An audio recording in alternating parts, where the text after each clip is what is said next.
Welcome back to Mystery Archive. Today, we're diving into the story of a family struggling with severe financial ruin, only to face the horrifying consequences of their mother's dark, hidden past. They experience mind-bending terror that defies logic and forced to swallow the bitter truth of a terrifying conspiracy. The story kicks off in 1981. Our main girl, Rini, is forced to drop out of college because her family just can't afford it anymore, leaving her to take care of her three younger brothers, Tony, Bondi, and Ian. Their financial situation hits rock bottom after their dad loses his job. And to make things worse, their mom is severely ill with her medical bills piling up. They are forced to sell their house and move in with their grandmother, taking care of her at the same time.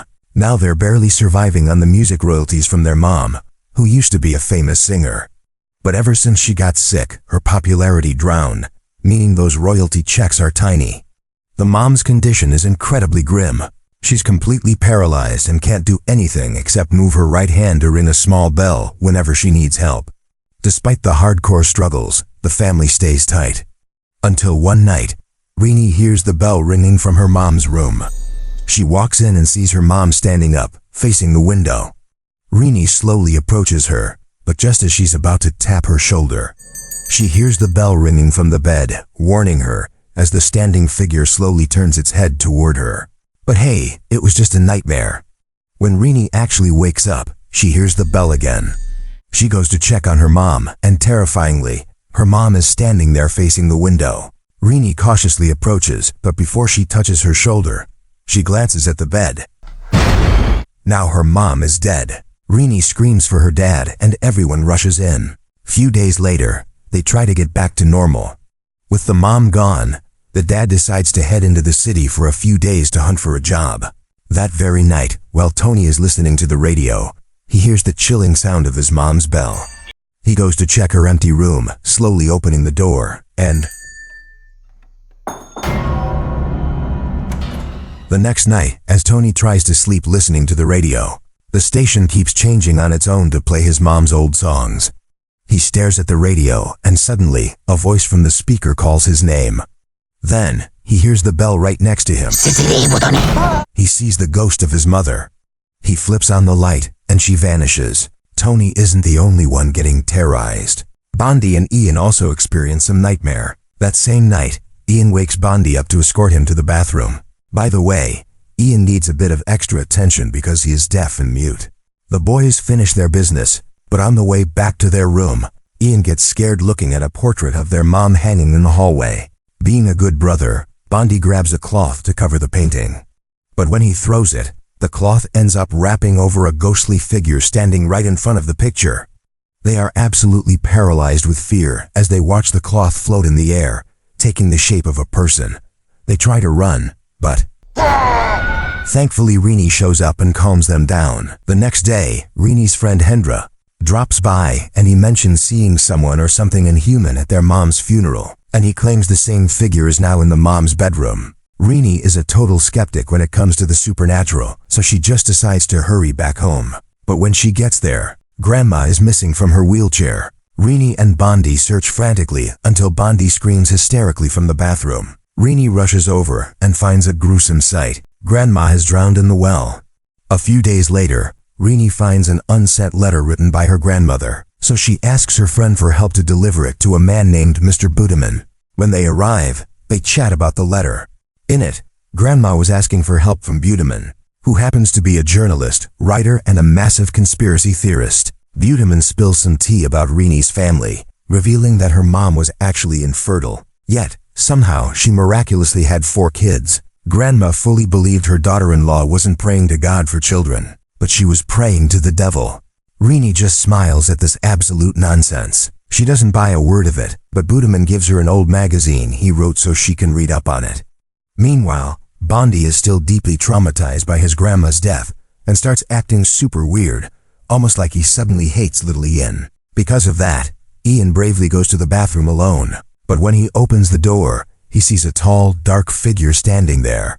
He tries to run, but his shirt gets caught on a nail. He tries to scream, but he can't make a sound, desperately trying to escape as the figure moves closer. The next day, Rini plays her mom's vinyl record and notices a hidden track covered by a sticker. She listens to it and hears bizarre noises. She uses a toy car to play the record backward and hears the horrifying chant of a cult performing a ritual, uttering words like, "Accept my devil." Freaked out, she checks on her siblings and realizes Ian is missing. She searched the whole house, and she finds Ian fast asleep inside a trash can. Once things calm down, Tony pulls Rini aside to talk about the magazine she brought back. Rini still doesn't care about supernatural junk, but Tony explains an article in it. A story about a woman who couldn't have kids for 10 years, joined a satanic cult to get pregnant, with the horrifying condition that her last child must be surrendered to the cult at age 7. Tony theorizes their mom was one of these satanic worshippers. He points out the 6-year age gap between all of them. He thinks their mom didn't have the heart to give them up, so she kept having another baby before the youngest turned 7 to reset the clock. Tony also remembers seeing a weird, silent group of people that always come and lurking at their mom's old events, who never socialized with anyone. Rini asks the golden question, how does the cult take the last child? That's the part Tony struggles to believe. The article says the child will be picked up by the undead. Rini is actually relieved to hear that, because zombies taking a kid confirms to her that it's all just a ridiculous fairy tale. But that very night, Rini experiences the most unexplainable horror yet. After everything that's happened, she decides to pray for the first time in years. As she's praying, she feels a presence watching her from outside. The entity then sits right behind her, and when she finishes praying, the creature traps her in her own prayer garment. At the same time, Ian sees the ghost of their grandma watching Bondi sleep. The family finally get out of there and evacuates to a neighbor's house. Later, they get a message that Mr. Buteman needs to talk, so Hendra goes to see him alone. Tony then drops another bombshell from the book. The children of cult members don't belong to the husband. They are fathered by the cult's male members. That explains why the 4 siblings look nothing alike. The book says the only way to stop the cult from taking the youngest child is to genuinely love them and refuse to let them go. It becomes terrifyingly clear why all these paranormal events are peaking. Ian is about to turn 7 years old. At Buteman's house, he gives Hendra a crucial piece of information that wasn't printed in the magazine. He turns the music up loud and whispers the secret into Hendra's ear. Tragically, on his way back, Hendra is intercepted by someone on the road and dies in a horrific accident. When Hendra's body is brought back, Buteman's hidden note falls out of his pocket and Rini finds it. The next day, their dad returns from the city and the family moves back into their cursed house. That night, Rini tries to confront her dad about the truth, but before they can talk, Tony screams for help because Ian is trapped in the bathroom. Ian is literally being dragged into the well by Grandma's ghost. Dad jumps in to save him. After Ian is safe, Dad tries to climb the rope, but Grandma's ghost emerges from the well.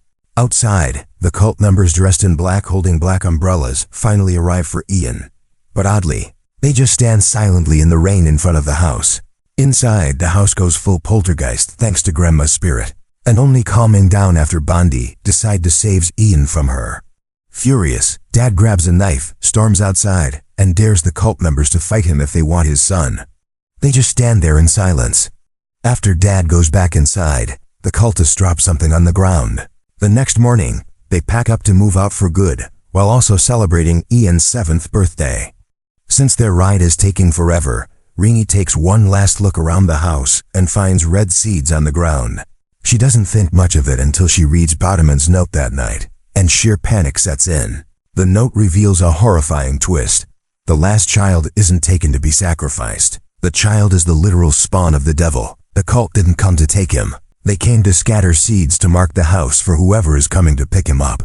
Tony asks, so who is picking him up? Suddenly, they hear the chilling sound of a bell. They peek to see where it's coming from, and it's their dead mother. Elsewhere, Bondi hears Ian talking. When asked who he's talking to, Ian, who has been deaf and mute his whole life, replies that he's talking to his friends, then walks away laughing. Meanwhile, the mom goes back to sleep in her old room, sending Dad into a panic. The family hides in Grandma's room, minus Ian, who is just laughing continuously with their undead mom following right behind him. When they try to run away, they realize the house is completely surrounded by the undead, and Ian and their mom are among them. They retreat back inside, but the zombies chase them, breaking down the doors. Just when they are cornered, the undead fail to break down the very last door. Looking in the mirror, they realize that Grandma's ghost is actually holding the door shut to protect them.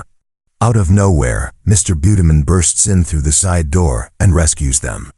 In his car, he tells the family to forget about Ian, because from the very beginning, Ian was never truly a part of their family. Fast forward a year, they are living in an apartment, and life seems good. But their problems with the cult are far from over, leading into the next chapter. Thank you for watching this episode. Make sure to subscribe so you don't miss the next thrilling archive. And remember, this is just a recap. Definitely go watch the original movie to experience the true horror for yourself. See you in the next archive.